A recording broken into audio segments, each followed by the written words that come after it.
છો વિદ્યાર્થી મિત્રો? બધા મજામાં? આજે આપણે નવું એક ચેપ્ટર શરૂ કરવાનું છે. મનમાં પ્રશ્ન થશે કે જૂનું ચેપ્ટર ક્યારે પૂરું થયું? પહેલા ચેપ્ટરની અંદર આપણે સ્વાધ્યાયના જેમ કે 30 ને 31 નંબરનો જેની અંદર બહુ જ મેથેમેટિકલ સ્ટેપ આવે છે અને બાયોલોજી વાળા વિદ્યાર્થીઓને થોડું સમજાવવું તકલીફ વાળું છે. એટલે જ્યારે સ્કૂલ ચાલુ થશે આપણે બધા રૂબરૂ મળશું ત્યારે ઈ બે દાખલા અને બીજા જે 3-4 દાખલા મેં બાકી રાખ્યા છે એ થિયરિટિકલ ભાગ ઉપરથી છે. એટલે ટોટલ પહેલા ચેપ્ટરની અંદર આપણે 5 થી 7 દાખલાઓ બાકી છે. એમાંથી 2 દાખલાઓ વધારે ડિફિકલ્ટ છે બાયોલોજી વાળાને સમજાવવા માટે અને બીજા દાખલાઓ થિયરિટિકલ પોર્શનના છે એટલા માટે. બાકી ટેક્સ્ટ બુકની બધી થિયરી જો કે તમે જોતા જ હશો છતાં ટેક્સ્ટ બુકની બધી જ થિયરી કમ્પ્લીટ થઈ ગઈ. મોટા ભાગના દાખલા કમ્પ્લીટ થઈ ગયા અને જે દાખલા મેં નથી ભણાવ્યા એ દાખલા એક્ઝામમાં પણ નહીં હોય એટલે ખોટું ટેન્શન લેતા નહીં. ઘણીવાર અમને એવું પણ જોવામાં આવે છે કે વિડિયો અપલોડ કરવાથી એક જ દિવસમાં એટલા જેટલા સ્ટુડન્ટ છે ને એટલા વ્યૂ નથી આવતા. એનો મતલબ એવો થયો કે વિદ્યાર્થીઓ રોજનો રોજ વિડિયો જોતા નથી અને હોમવર્ક પણ રોજનો રોજ કરતા નહીં હોય. ડાયરેક્ટ પીડીએફ ઉપરથી અને ફોટા ઉપરથી કોપી મારી લેતા હોય એવું મને લાગે છે. તો જ્યારે સ્કૂલ ચાલુ થાય ત્યારે આપણે રિવિઝન તો કરશું પરંતુ એક આખી થિયરી બહુ ડિટેલ્સમાં સમજવા માટે ટાઈમ બગાડશું નહીં. હા, જ્યાં બધાય જરૂરી જણાય ત્યાં આપણે વધારે ડિટેલ્સમાં પણ સમજશું પણ પહેલી પ્રાયોરિટી એવી દેશું કે આપણો સમય બચે. બરાબર ને? સમય બચે અને આગળ વધુ ને વધુ સિલેબસ ચલાવી શકાય. તો હવેથી થોડાક તકેદાર થાજો અને રોજનો વર્ક રોજ કરવાનો પ્રયત્ન કરજો. આ 12મું ધોરણ છે એ ખાસ યાદ રાખવાનું. વાત કરીએ છીએ સેકન્ડ ચેપ્ટર જેનું નામ છે સ્થિત વિદ્યુત સ્થિતિમાન અને કેપેસિટન્સ. ખરેખર તો પહેલું ચેપ્ટર વિદ્યુત ભાર અને વિદ્યુત ક્ષેત્ર અને આ બીજું ચેપ્ટર સ્થિત વિદ્યુત સ્થિતિમાન અને કેપેસિટન્સ એ બે ચેપ્ટર ભેગા જ છે. પણ ખરેખર જો એક ચોપડીમાં બે ચેપ્ટર ભેગા નાખી દઈએ તો એક ચેપ્ટર બહુ મોટું થઈ જાય. એ મોટું ન થાય એટલા માટેના બે અલગ અલગ ભાગ કર્યા છે. બાકી બધા કન્સેપ્ટ પહેલા ચેપ્ટર જેવા જ છે અને પહેલું ચેપ્ટર જે વિદ્યાર્થી વ્યવસ્થિત ભણાય છે એને જ બીજા ચેપ્ટરની અંદર કાંઈક ખબર પડશે. એટલે જ્યારે બીજું ચેપ્ટર ભણતા હોય ત્યારે એક આખો દિવસ બેસીને પહેલા ચેપ્ટરનો આની આગળના ચેપ્ટરનું જલ્દી ક્વિક રિવિઝન કરી નાખવાનું. જેનાથી શું થાય તો કે ભાઈ જૂની બધી બાબતો યાદ આવે અને નવી બાબતોની અંદર એ વસ્તુને એપ્લાય કરવી હોય તો આપણા માટે એ વસ્તુ સહેલી બને. તો ખાસ આગલા ચેપ્ટરનું ખાસ રિવિઝન કરવાનું. બરાબર ને? અને હું બધાના માર્ક જોઉં જ છું. બરાબર ને? જે બહુ વધારે માર્ક ઓછા આવતા હશે એને આપણે પર્સનલી પછી કોલ કરીને પૂછવામાં આવશે કે શું પ્રશ્ન છે. એટલે થોડું ધ્યાનથી ભણવામાં વિચારજો. આ ચેપ્ટરના ગુજરાત બોર્ડની દ્રષ્ટિએ 8 માર્ક છે. 100 માર્કમાંથી 8 માર્ક આ એક ચેપ્ટર રોકે છે. ભણવાની દ્રષ્ટિએ ખૂબ જ સહેલું. થોડો થિયરિટિકલ પોર્શન કે પહેલા ચેપ્ટરમાં મેથેમેટિકલ પોર્શન જાજો હતો એવી રીતના આ ચેપ્ટરમાં થોડો થિયરિટિકલ પોર્શન જાજો આવે છે. એટલે ખાસ રોજનું રોજ વાંચતું જવાનું અને રોજનું રોજ લખતું જવાનું. ટેક્સ્ટ બુકને પ્રાયોરિટી ન આપતા હું થોડું ચેપ્ટર આડાવડું ભણાવીશ. અમુક થિયરી પહેલા ભણાવી દઈશ, અમુક થિયરી છેલ્લે ભણાવીશ. એટલે પછી એવું ન રાખતા કે ભાઈ આ થિયરી તો આપણે ચોપડીમાં બીજા નંબરની જ છે અને સાહેબે 8મા નંબરની ભણાવી. બરાબર ને? એવું મનમાં ન રાખતા. આખે આખું ચેપ્ટર પૂરું થશે કનેક્ટિવિટી ની રીતે જ હું તમને સમજાવવાનો પ્રયત્ન કરીશ. વાત છે સ્થિત વિદ્યુત સ્થિતિમાન. આ ચેપ્ટરની શરૂઆત છે ને ખૂબ જ બેઝિક રીતે કરી. ખૂબ જ બેઝિક રીતે એટલે કે સૌથી પહેલા બે શબ્દ બહુ બેઝિક શબ્દ છે એ બે બેઝિક શબ્દ સમજવાનો પ્રયત્ન કરીએ. પહેલો બેઝિક શબ્દ છે વિદ્યુત સ્થિતિમાનનો તફાવત. વિદ્યુત સ્થિતિમાનનો તફાવત. આને તમે ઇંગ્લિશમાં બોલશો ને એટલે આને ઇંગ્લિશમાં કહેવાય પોટેન્શિયલ ડિફરન્સ કહેવાય. શું કહેવાય? Potential difference. જેને આપણે શોર્ટ ફોર્મમાં લખવું હોય તો પીડી લખી શકાય. આ શબ્દ તમે ઘણી બધી જગ્યાએ સાંભળ્યો હશે ને આ શબ્દ પ્રચલિત છે. પોટેન્શિયલ ડિફરન્સ એટલે કે વિદ્યુત સ્થિતિમાનનો તફાવત. આ ચેપ્ટરની અંદર કોઈ બિંદુ પાસે સ્થિતિમાનનું મહત્વ કઈ છે જ નહીં. તમે ખરેખર વ્યવહારિક જીવનમાં જોવામાં આવે ને તો કોઈ બિંદુ પાસે સ્થિતિમાનનું કાંઈ મહત્વ નથી પરંતુ બે બિંદુની વચ્ચે સ્થિતિમાનનો તફાવત લ્યો ને એનું મહત્વ સૌથી વધુ છે. એટલે આપણે હંમેશા બે બિંદુ વચ્ચે સ્થિતિમાનનો ફેરફાર કેમ લેવો ને એનું મહત્વ ભૌતિક વિજ્ઞાનમાં જાજુ છે. હા, સ્થિતિમાનની રાશિ હું તમને સમજાવી દઈશ, પણ એનું મહત્વ ભૌતિક વિજ્ઞાનમાં જરાય નથી. ઓકે, સ્થિતિમાનનો તફાવત ડિફરન્સ લેવો હોય તો મારે સ્વાભાવિક છે બે બિંદુઓ લેવા પડે. હાલો વિચારીએ. અહીંયા એક બિંદુ વિચારું છું બી, અહીંયા કોઈ બીજું બિંદુ વિચારું છું જેનું નામ આપું બી. એ અને બી એવા નામના બે બિંદુ વિચાર્યા. આ બે બિંદુનો મારે વિદ્યુત સ્થિતિમાનનો તફાવત લેવો છે. એ બિંદુ પાસે વિદ્યુત સ્થિતિમાનને આપણે VA કહી દઈએ, બી બિંદુ પાસે વિદ્યુત સ્થિતિમાનને આપણે VB કહી દઈએ અને બે બિંદુનો તફાવત લેવાનો છે. એટલે આની વ્યાખ્યા હું દઈ શકીશ. આ તફાવતનું જે સૂત્ર આવશે એ સૂત્ર ઉપરથી હું વ્યાખ્યા આપી શકીશ. હાલો સૌથી પહેલા સમજીએ સિમ્પલ. ધારો કે મેં બી બિંદુ ઉપર એક પરીક્ષણ વિદ્યુતભાર રાખો. પરીક્ષણ વિદ્યુતભારને આપણે Q0 કહીએ છીએ. ઇંગ્લિશમાં એને ટેસ્ટ ચાર્જ કહેવાય. શું કહેવાય? Test charge. હાલો, એટલે આ પરીક્ષણ વિદ્યુતભાર એટલે સારી ભાષામાં ટેસ્ટ ચાર્જ. મેં બી બિંદુ પાસે એક પરીક્ષણ વિદ્યુતભાર રાખ્યો છે. આ બી બિંદુ પરના પરીક્ષણ વિદ્યુતભારને મારે એ બિંદુ પર લઈ જવો છે. બી બિંદુ પરના પરીક્ષણ વિદ્યુતભારને મારે એ બિંદુએ લઈ જવો છે. હવે ભાઈ કોઈ વિદ્યુતભાર ઉપડીને એમનું તો હેલો નહીં જાય. આ કે ના, મારે એની ઉપર શું કરવું પડે? બળ લગાડવું પડે. બળ લગાડો એટલે સ્થાનાંતર થાય. સ્થાનાંતર થાય એટલે શું મળે તમને? તો કે સાહેબ કાર્ય મળે.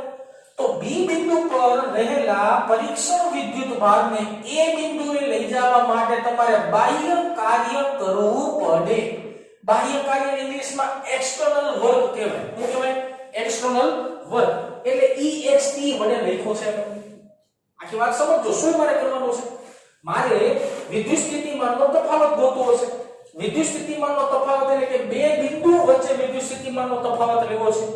બે બિંદુ વચ્ચે વિદ્યુત સ્થિતિમાનનો તફાવત લેવા માટે મેં બી બિંદુ પર એક પરીક્ષણ વિદ્યુતભાર રાખ્યો. તે પરીક્ષણ વિદ્યુતભારને હું ઉપાડીને એ બિંદુ પર લઈ જાઉં છું.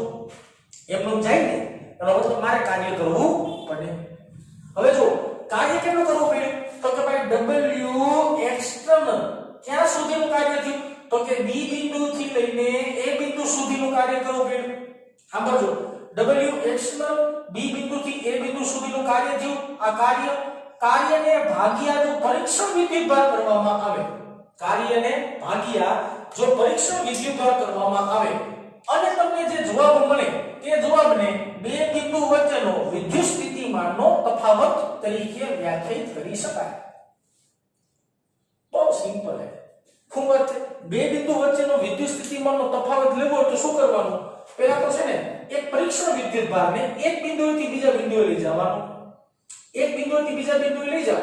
જે કાર્ય થયું તે કાર્યને તેના પરીક્ષણ વિદ્યુતભાર સાથે ભાગવામાં આવે અને જે જવાબ મળશે તે જવાબને કહેવાય બે બિંદુ વચ્ચેનો વિદ્યુત સ્થિતિમાનનો તફાવત અથવા તો પોટેન્શિયલ ડિફરન્સ. મન પર ધડાકા ભડાકા થાય કે સાહેબ તમે લખ્યું છે VA VB લખ્યું છે અને તમે વિદ્યુતભારને B થી A લઈ જાઓ છો. આવું લોજિક છે. હે આવું સમજાવ સાહેબ. V એનો મતલબ અંતિમ સ્થાન અને VB નો મતલબ પ્રારંભિક સ્થાન. Final to initial stage. Final એટલે અંતિમ થાય, ઇનિશિયલ એટલે સ્ટાર્ટિંગ થાય. બરાબર ને? ફાઇનલ ટુ ઇનિશિયલ એટલે કે અંતિમ માઈનસ પ્રારંભિક એટલે ફેરફાર એટલે શું થાય? યાદ કરો, હું એમ કહું અંતરનો ફેરફાર એટલે અંતિમ અંતર માઈનસ પ્રારંભિક કરતા હતા ને, તો વિદ્યુત સ્થિતિમાનનો ફેરફાર અથવા તફાવતનો મતલબ શું થાય? અંતિમ બિંદુનું વિદ્યુત સ્થિતિમાન માઈનસ પ્રારંભિક બિંદુનું વિદ્યુત સ્થિતિમાન. એટલા માટે મારે વિદ્યુતભારને ક્યાંથી લઈ જવો પડ્યો? B થી A લઈ જવો પડ્યો. તો સમીકરણ મળ્યું છે કાર્ય ના છેદમાં પરીક્ષણ વિદ્યુતભાર. આની ઉપરથી મારે વ્યાખ્યા દેવી હોય તો વ્યાખ્યા દઈ શકાય કે કોઈ પણ બે બિંદુ O વચ્ચેનો વિદ્યુત સ્થિતિમાનનો તફાવત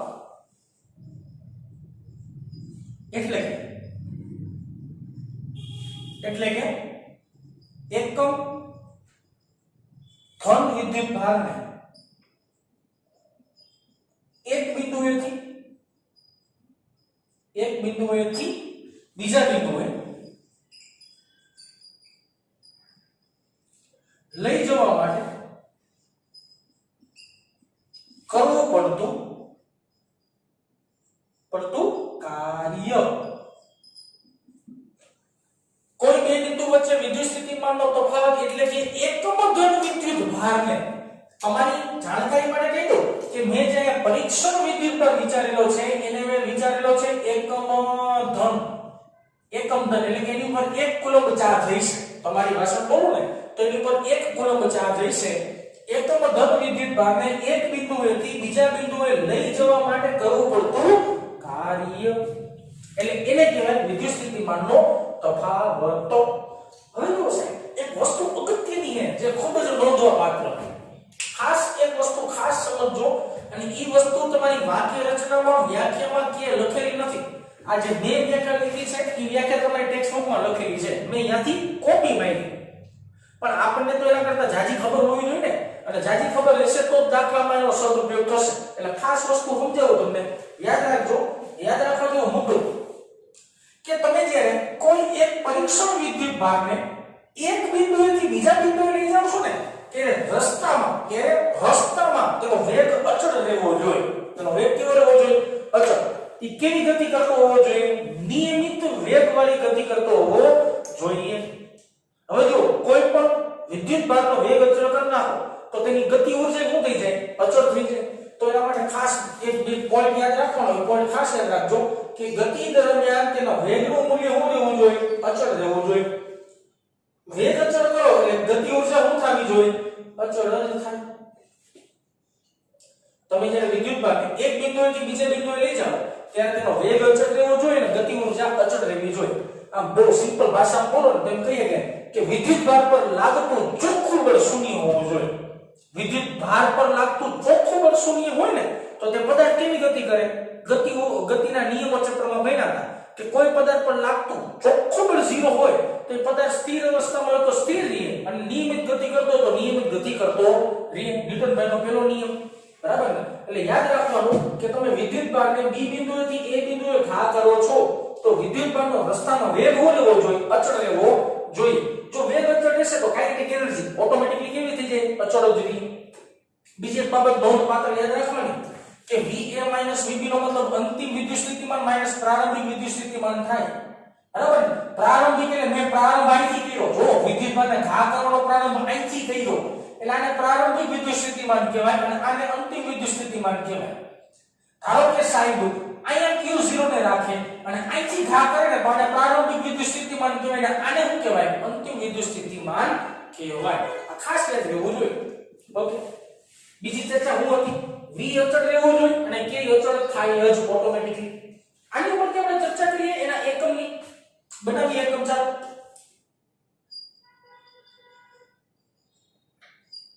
એકમ. હવે જો વિદ્યુત સ્થિતિમાનને દર્શાવે ખરેખર તો V બને એટલે આપણે V લખી નાખી. એકમ લખો છે ને V લખો છો. W એટલે કાર્ય થાય તો કાર્યનો એકમ તો જૂલ ભાઈ, અને છેદમાં વિદ્યુતભાર અને વિદ્યુતભારનો એકમ થાય કુલમ્બ. તો જૂલના છેદમાં કુલમ્બ. આ હું મેળો તમને વિદ્યુત સ્થિતિમાનનો એકમો અથવા તો વિદ્યુત સ્થિતિમાનના ફેરફારનો એકમ. હવે મારે આની ઉપરથી પારિમાણિક સૂત્ર બનાવવું છે. ધારો ચાલો બનાવીએ. પારિમાણિક સૂત્ર બનાવવું છે નું 11 માં ભણીને આવ્યા બધા, બરાબર ને? V બરાબર જૂલ એટલે કાર્યનું પારિમાણિક સૂત્ર થાય, અને કાર્યનો તમને બધાને યાદ જ હોય m1 l2 t - 2, અને એના છેદમાં C એટલે કુલમ્બ. કુલમ્બ એટલે કે વિદ્યુતભાર, અને વિદ્યુતભાર બરાબર IT. Q બરાબર IT. Q બરાબર IT ઉપરથી બનાવશો અહીંયા આવશે A1 અને T1. હાલો T1 ને ઉપર લઈ લ્યો, A1 ને ઉપર લઈ લ્યો એટલે શું સમીકરણ બનશે એનું? m1 l2 t - 3 a - 1. આ હું મેળવેલું પારિમાણિક સૂત્ર મેળવ્યું. તો પારિમાણિક સૂત્ર MCQ ની દ્રષ્ટિએ આપણે ખાસ યાદ રાખશું. આ ભૂલશું નહીં.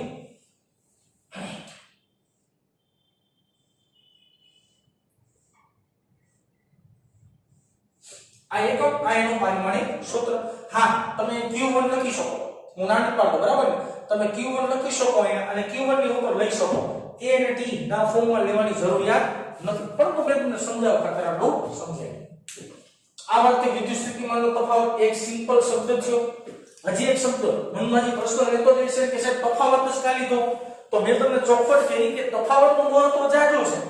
સ્થિતિમાનને વ્યાખ્યાયિત તો કરી શકાય પણ તફાવતનું મહત્વ જાજુ છે, એટલે આપણે હવે વ્યાખ્યાયિત કરી વિદ્યુત સ્થિતિમાન કોરે કોર લખીએ.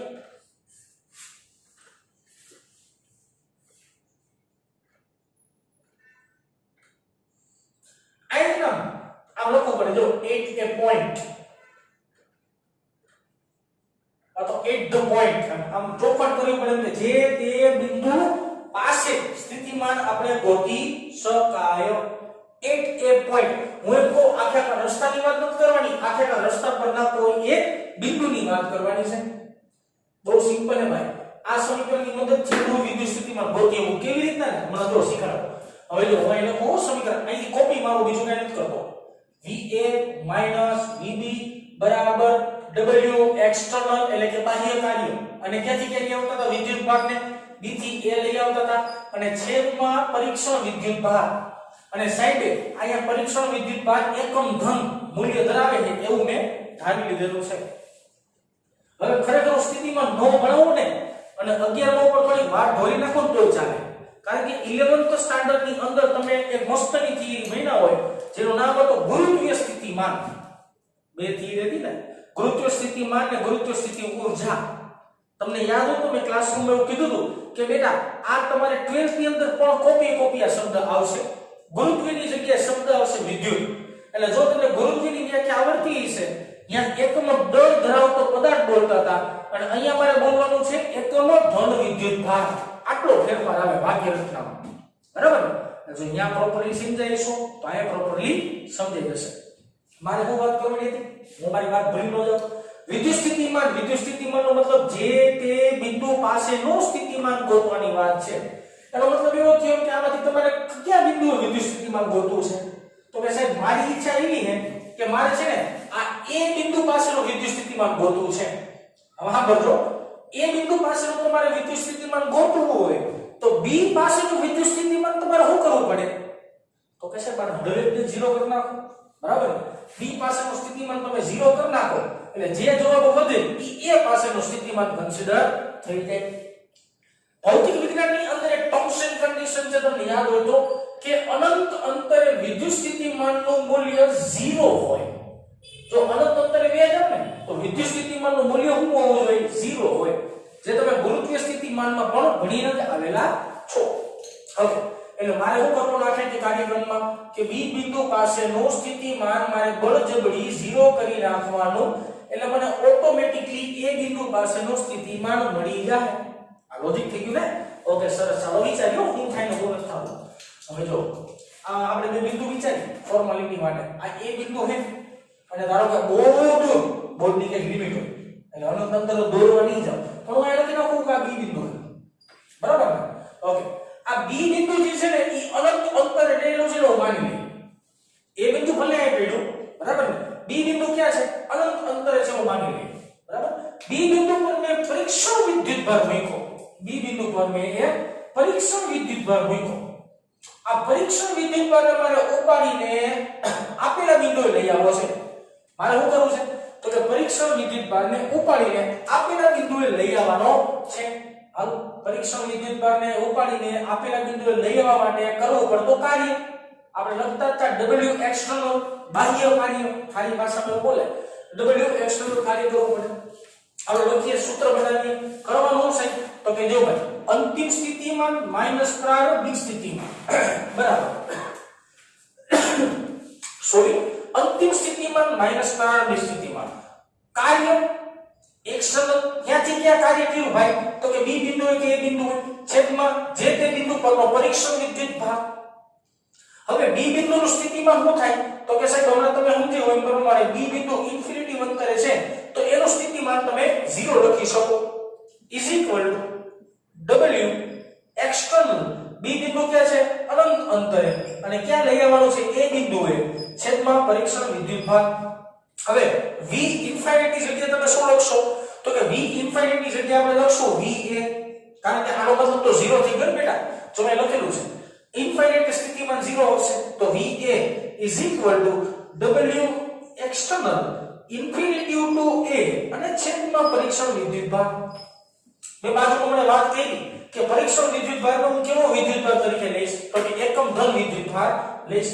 તો એકમ ધન વિદ્યુતભાર માટે વ્યાખ્યા દઈ હવે કેવી રીતના વ્યાખ્યા લખી શકાય? હાલો એ વ્યાખ્યા લખી દઉં કે